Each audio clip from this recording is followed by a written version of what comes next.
Praise Lord. आज हम वचन को देखेंगे, यूहन्ना रचित सुसमाचार उसका 3 अध्याय और 16 वचन। उसमें लिखा है कि परमेश्वर ने जगत से ऐसा प्रेम रखा कि उसने अपना इकलौता पुत्र दे दिया, ताकि जो कोई उस पर विश्वास करे वह नष्ट न हो परंतु अनंत जीवन को पाएगा। तो इस वचन को हम देखेंगे गहराई से। पहला वचन में जो हम देख रहे हैं कि उसमें लिखा है कि परमेश्वर ने जगत से ऐसा प्रेम किया। तो इस वचन से हमें पता चलता है कि परमेश्वर पूरे संसार पर अपना प्रेम रखा हुआ है। तो इस संसार में जो भी लोग रहते हैं उस पर परमेश्वर का प्रेम है। तो परमेश्वर कभी भेदभाव नहीं करता, उसका प्रेम कभी भेदभाव का नहीं है। हर जो मनुष्य जो इस धरती पर रहता है उस हर मनुष्य के ऊपर परमेश्वर का प्रेम है। हर मनुष्य के ऊपर परमेश्वर की आंखें लगी हुई है। तो ऐसा नहीं कि परमेश्वर कुछ चुने हुए लोगों के ऊपर प्रेम रखता है, नहीं, परमेश्वर हर लोगों के ऊपर प्रेम रखता है।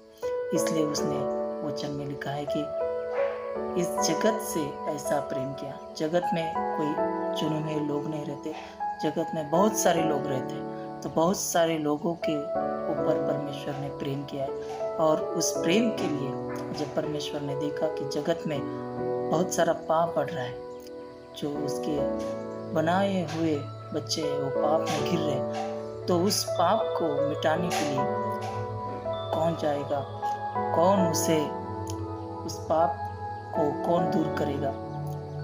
क्योंकि परमेश्वर प्रेम करता है, तो परमेश्वर कभी अपने बच्चों को हानि नहीं पहुंचाना चाहता।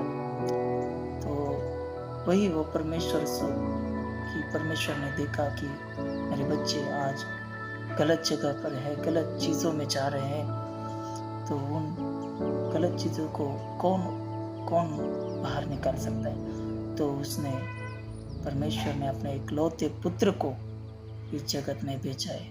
इसलिए भेजा है ताकि जो कोई उस पर विश्वास करे वो नष्ट ना हो जाए।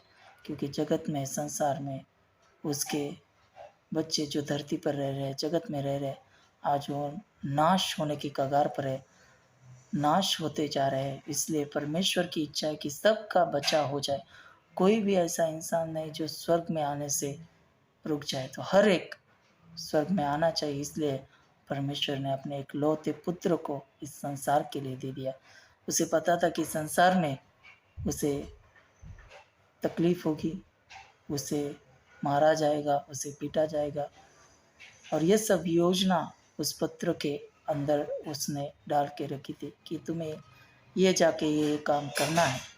और यीशु मसीह इस धरती पर इंसान के रूप में आया, हमारे पापों को उसने सूली पर ले लिया और हमें फिर से पिता के साथ जोड़ दिया। और हमारा प्रेम जो हमने इस धरती पे रहकर, इस जगत में रहकर जो गवाया था, वो परमेश्वर ने यीशु के द्वारा हमें फिर से एक कर दिया। तो इस तरह से उसने हमारे ऊपर प्रेम जाहिर किया। उसने अपने पुत्र को भी हमारे प्रेम के लिए त्याग दिया। आज कोई ऐसा पिता नहीं होगा जो किसी के प्रेम के लिए अपने पुत्र को त्याग दे। जैसे उदाहरण में हम देखते हैं, जब अब्राहम अपने बेटे को लेकर अर्पण करने के लिए जा रहा था, तो उसके मन में भी खेद था कि परमेश्वर ऐसा क्यों कर रहा है, परमेश्वर ऐसे मेरे बेटे को क्यों मांग रहा है। लेकिन उसमें भी परमेश्वर का प्रेम छिपा हुआ था। और जब उसने विश्वास रखा, तो मुझे बताने दीजिए, उस विश्वास के द्वारा उसने अपने पुत्र को फिर से पाया। उसी रीति से परमेश्वर ने आज यीशु पर इसलिए हमें भेजा है, इसलिए उसने यीशु को भेजा है ताकि हम जब उस पर विश्वास करें तो हम फिर से उसके पुत्र हो जाए, फिर से हम उसके प्रेम को पा लें। जैसे अब्राहम को ईसा फिर से मिल गया, वैसे यीशु मसीह के द्वारा पिता को हम सब मिल गए हैं। प्यारो, जो कोई यीशु पर विश्वास करता है वो परमेश्वर पर विश्वास करता है, वो पिता पर विश्वास करता है, और जो यीशु मसीह को स्वीकारता है वो पिता को भी स्वीकारता है। अगर हम यीशु को ठुकराते हैं, मतलब हम पिता को ठुकरा रहे हैं, उसके प्रेम को भी ठुकरा रहे हैं। अगर पिता का प्रेम चाहिए तो हमें यीशु के पास जाना है। आइए इस वचन के द्वारा हम प्रार्थना करें और विश्वास करते हैं कि ये प्रेम, अनंत प्रेम हम परमेश्वर से करते हैं। स्वर्गीय पिता यीशु मसीह के नाम से मैं प्रार्थना करता हूँ। आज जगत में बहुत सारे प्रेम है पिता परमेश्वर, कोई पिता परमेश्वर कुछ कंडीशन रख के प्रेम कर रहा है, कोई कुछ अलग रीति से प्रेम कर रहे हैं, पर हम प्रार्थना करते हैं सच्चा प्रेम, सच्चा जो प्यार है वो सभी तुमसे कर पाए पिता परमेश्वर, और हर एक के लिए प्यार बना रहे तेरा, यही हम तुझसे प्रार्थना करते हैं। सारा गौरव हम तुझे देते हैं और प्रार्थना यीशु मसीह के नाम से करते हैं। सुन और कबूल कर पिता। आमीन आमीन।